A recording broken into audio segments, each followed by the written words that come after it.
Welcome to the Mobile Home Friend YouTube channel. I am Charles Odell, and this is your primary resource for everything manufactured housing. Whether you are tackling a full remodel like the one you see here, or just looking for honest advice on repairs and financing, we provide the data and technical deep dives you need to succeed. Our mission is simple: to help you save money and improve your home through first principles logic and transparent cost breakdowns. For the full technical guides and even more resources, visit us at mobilehomefriend.com. Welcome to another deep dive from Mobile Home Friend. Today, we're tackling that big question: single wide or double wide? This is all based on our latest research right on mobilehomefriend.com. It really is one of the biggest decisions you'll make, and it boils down to three key things: your budget, the land you have, and of course, your long-term plans. We're going to break all of that down. But you know what? If you just need a fast answer, we've got you covered right from the start. You know, this quote right here, it just perfectly summarizes the entire dilemma. It's a classic trade-off, isn't it? You've got the single wide with its immediate savings and flexibility versus the double wide, which is a bigger investment in space and, importantly, long-term value. Okay, so this table really lays it all out. I mean, at a glance, you can see single wides are the clear winner on purchase price and setup costs. No question. But look where the double wides pull ahead: space, and, this is the big one, resale value. So let's dive into the single wide profile first to really understand what these points mean for you as a buyer. Right, and to really get the single wide, you kind of have to look at where it came from. I mean, these homes have a really long history, and believe me, they have evolved a lot over the decades. They really have grown. I mean, think about it. We went from these tiny 8-foot wide trailers back in the 40s to modern homes that can be up to 18 feet wide. That's a huge difference. But what's interesting is, even with all that growth, that long rectangular shape from the very beginning, well, that's still its defining feature. So here it is, the essential trade-off. The pros are seriously compelling, right? A much lower purchase price, a setup that's about 50% cheaper. That's huge. Plus, they can squeeze onto lots where a double wide just flat out won't fit. But you have to look at the cons. That narrow layout can feel pretty cramped, and you're just going to face less buyer demand when it's time to sell. And honestly, this number right here, this is the single biggest reason people choose a single wide. I mean, getting a brand new home for $30,000 to $60,000, that is an incredibly accessible way to get into homeownership. It's a number that's really tough to beat, and that's what keeps single wides in such high demand. But of course, price isn't everything. So many buyers underestimate how a, say, 13-foot interior width really impacts long-term livability. A room might look totally fine when it's empty, right? But once you move your actual sofa, your dining table, your dressers in, that narrowness really starts to affect how you actually live in that space every day. Okay, so now let's switch gears and turn to the double wide. This is where the whole conversation shifts. We're moving away from pure affordability and starting to focus on long-term comfort and flexibility. Yeah, and this two-section construction, that's the whole secret sauce. Because it's built and delivered in two separate halves that get joined together on site, it completely breaks free from those long, narrow constraints of a single wide.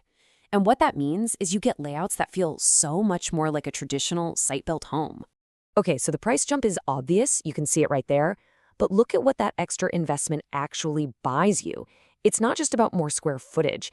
It's about better square footage. We're talking more usable, more efficient floor plans with wider rooms, layouts that feel less like a hallway and way more like a traditional home. Now, we have to talk about setup. It is definitely more complex, especially if you're putting the home on your own private land instead of in a park. And listen, cost overruns are a really common risk here if you don't plan carefully for absolutely everything that's involved. And as we've detailed on the Mobile Home Friend website, every single one of these steps has a significant cost attached. You're looking at permits, utility connections, which could mean running new lines, or even installing a brand new septic system, plus all the site prep. It is not at all uncommon for these costs to hit $30,000, even $40,000, and that's before the home itself is even installed. Okay, so now let's talk about the long game. What happens when it's time to sell? Because this is where the two types of homes really diverge. And it's where that higher upfront cost of a double wide often starts to pay off. Yeah, and this data right here is absolutely crucial for any long-term owner. The bottom line is, double wides consistently hold their value better. And the main reason is that their spacious layouts just appeal to a much wider range of buyers. So you can basically expect a single wide to sell for 20, maybe 30% less than a comparable double wide of the same age and in the same condition. And financing. Financing is a huge piece of that resale value puzzle. See, because double wides, especially when they're on land you own, can often be classified as real estate, they can actually qualify for traditional mortgages. And that just opens them up to way more buyers, which in turn supports that higher value. Single wides, on the other hand, are more often financed with personal property loans. Think more like a car loan, which can have higher rates and just be less appealing to that next person who comes along to buy. Now, what about as a rental investment? Well, the math can be really attractive for both types, actually. The purchase price is just dramatically lower than a traditional home, but the rental income you can get is often pretty comparable. And what that means is you have the potential for a really high cash-on-cash return.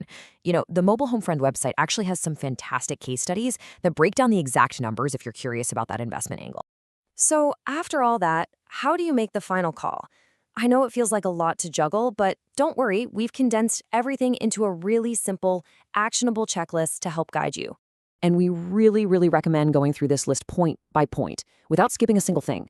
It forces you to deal with the real-world challenges, Things like, is this home even allowed by my local zoning? Can a massive truck physically get it to my property? And what is the total, itemized cost of everything?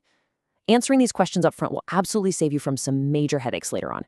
And yep, you can find this full checklist over on the Mobile Home Friend website. Ultimately, your decision really just boils down to this one question. You have to be honest with yourself about your priorities.